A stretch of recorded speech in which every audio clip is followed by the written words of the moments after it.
The purpose of this lab is to design an experiment to measure and calculate the coefficient of friction between two surfaces. We believe that the coefficient of friction will be about 0.4. There are a few pieces of background information needed in order to complete this experiment.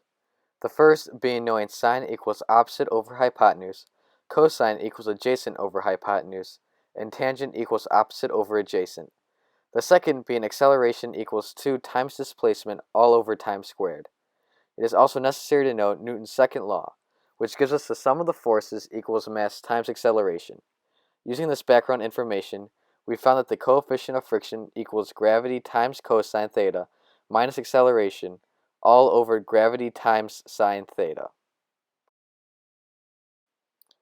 The materials used in this project were a wooden plank, a plastic cart, masses, a scale, a meter stick, and a phone for timing and recording. In order to complete this experiment, you first find the mass of the plastic cart along with the weights by utilizing a scale. Second, set the wooden plank at a slant against the table. Measure the height from the floor to the top of the plank using a meter stick, as well as measure the length from the point where the plank touches the table to where the point is set on the floor. Third, position the cart with the weights at the top of the plank and release the cart down the ramp while timing the amount of time it takes for the cart to reach the end of the plank from the release at the top. Repeat this step 3 times in order to obtain an average time. Fourth, reposition the plank at a slant against the table at a different height and angle. Measure the height from the floor to the top of the plank using a meter stick, as well as measure the length from the point where the plank touches the table to where it is set on the floor. Fifth, position the cart along with the weights at the top of the plank and release the cart down the ramp while timing the amount of time it takes for the cart to reach the bottom.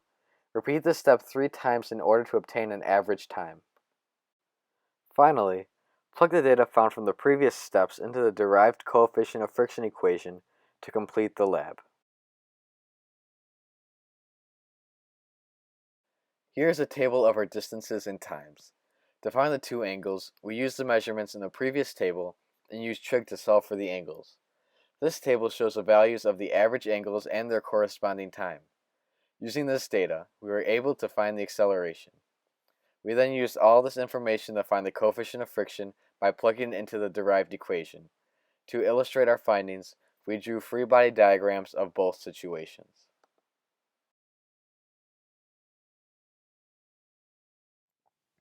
For our experiment, the coefficients of friction between the surfaces were calculated to be 0.796 for the first setup and 0.286 for the second setup, the average of these two results being 0.5407. Several errors and inconsistencies may have occurred during this experiment and may have altered the results of the experiment. An example of one of these inconsistencies would be the angle between the wooden plank and the floor. Since our angles were discovered using measurements with a meter stick, the angles may be inaccurate due to the uncertainty of all measurements with a meter stick of about plus or minus 0.02 centimeters. A major inconsistency would be recording the time it took for the cart to reach the floor, since it is nearly impossible to have the trials timed perfectly. One reason for this inconsistency would be because with the increased angle, the cart might not have as much contact with the plank. For more accurate results, we would suggest utilizing a protractor to accurately measure the angle of the wooden plank. We would also suggest getting a more accurate times by recording the cart falling and timing it from the recorded footage rather than timing it with a stopwatch. The main purpose of this experiment was to calculate the coefficient of friction between two surfaces. Our method and the procedure we used to measure the coefficient of friction was effective and, ultimately, fulfilled the purpose.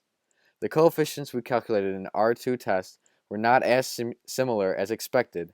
However, this may be due to the percent of uncertainty. The information gained from this knowledge could be used in the real world for a car going up a ramp, and the necessity of friction to keep it from sliding down it. To further investigate this topic, we could see how much friction affects the cart, seeing the difference in final velocities if the surface was frictionless or not.